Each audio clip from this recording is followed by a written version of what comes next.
Violence and racism were the reality of the colonial experience, and no wonder that the sun never set on the British Empire, because even God couldn't trust the English in the dark. By the end of the 19th century, the fact is that India was already Britain's biggest cash cow, the world's biggest purchaser of British goods and exports, and the source of highly paid employment for British civil servants. We literally paid for our own oppression. There was reference to democracy and rule of law. Let me say with the greatest possible respect, it's a bit rich to oppress, enslave, kill, torture, maim people for 200 years and then celebrate the fact that they're democratic at the end of it.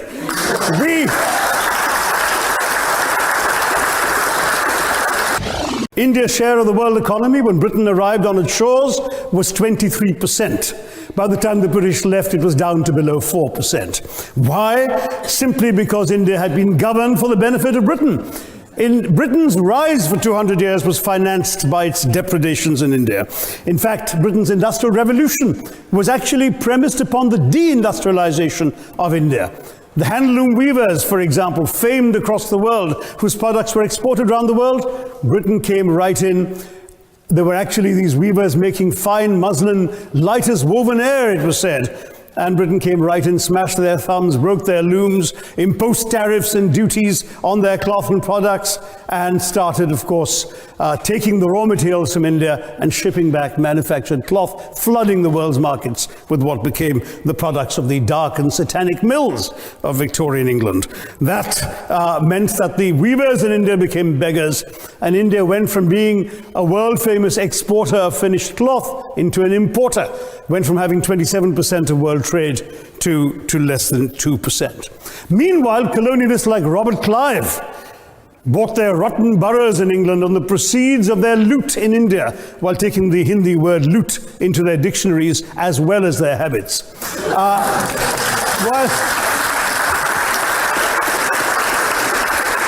And the British had the gall to call him Clive of India, as if he belonged to the country, when all he really did was to ensure that much of the country belonged to him.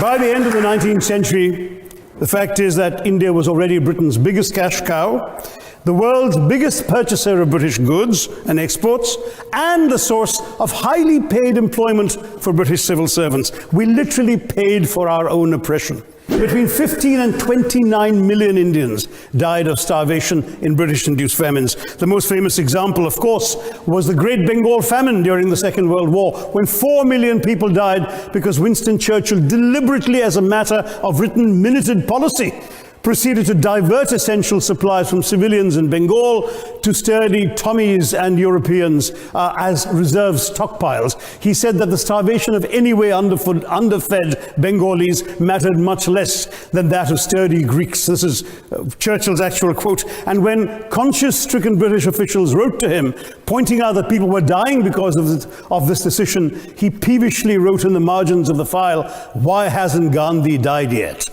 So all notions that the British were trying to do their colonial enterprise out of enlightened despotism to try and bring the benefits of colonialism and civilization to the benighted heathen. I'm sorry, Churchill's conduct in 43, simply one example of many that gave a lie to this myth. As others have said on the proposition, violence and racism were the reality of the colonial experience.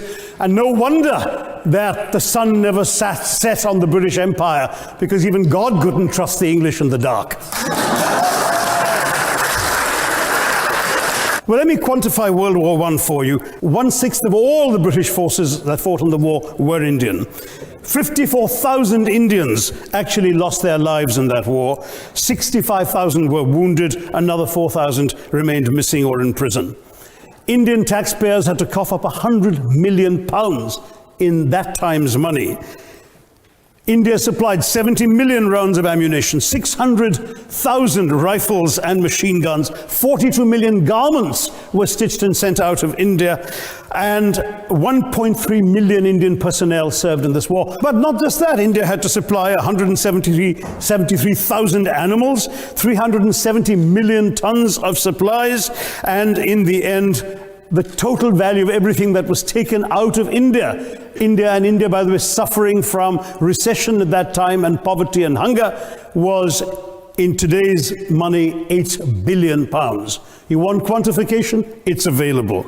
Second World War, it was even worse, 2.5 million Indians in uniform. I won't belabor the point, but of Britain's total war debt of 3 billion pounds in 1945 money, 1.25 billion was owed to India and never actually paid. Railways and roads were really built to serve British interests and not those of the local people. But I might add that many countries have built railways and roads without having had to be colonized in order to do so.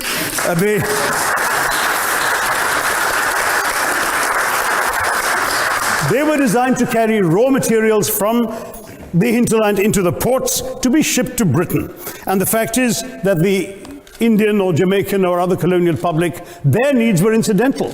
Transportation, there was no attempt made to match supply to demand for mass transport, none whatsoever. Instead, in fact, the Indian railways were built with massive incentives offered by Britain to British investors, guaranteed out of Indian taxes paid by Indians, with the result that you actually had 1 mile of Indian railway costing twice what it cost to build the same mile in Canada or Australia, because there was so much money being paid in extravagant returns. Britain made all the profits, controlled the technology, supplied all the equipment, and absolutely all these benefits came as private enterprise, British private enterprise, at public risk, Indian public risk. That was the railways as an accomplishment. We were denied democracy, sir. We had to snatch it, seize it from you.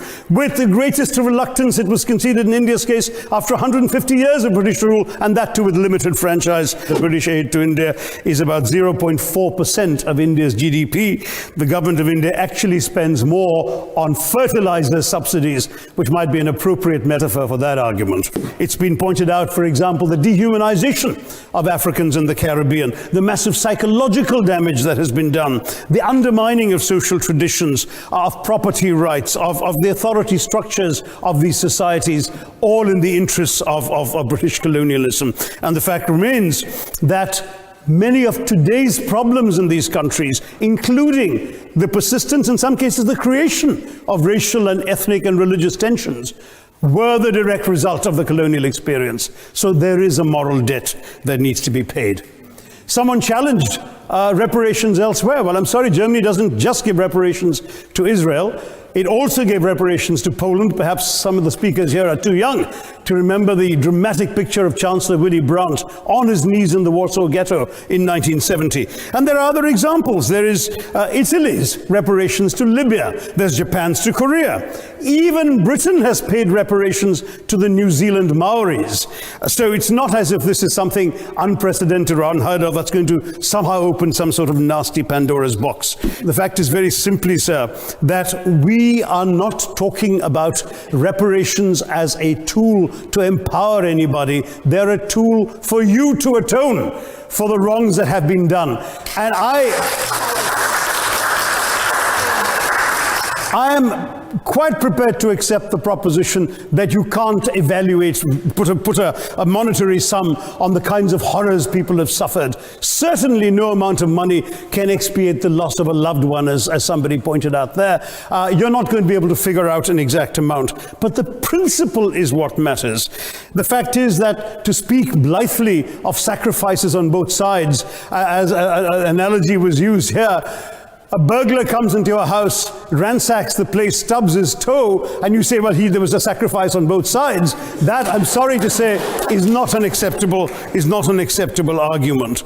The truth is that we are not arguing specifically that vast sums of money need to be paid. The proposition before this House is the principle of owing reparations, not the fine points of how much is owed, to whom it should be paid. The question is there a debt? Does Britain owe reparations?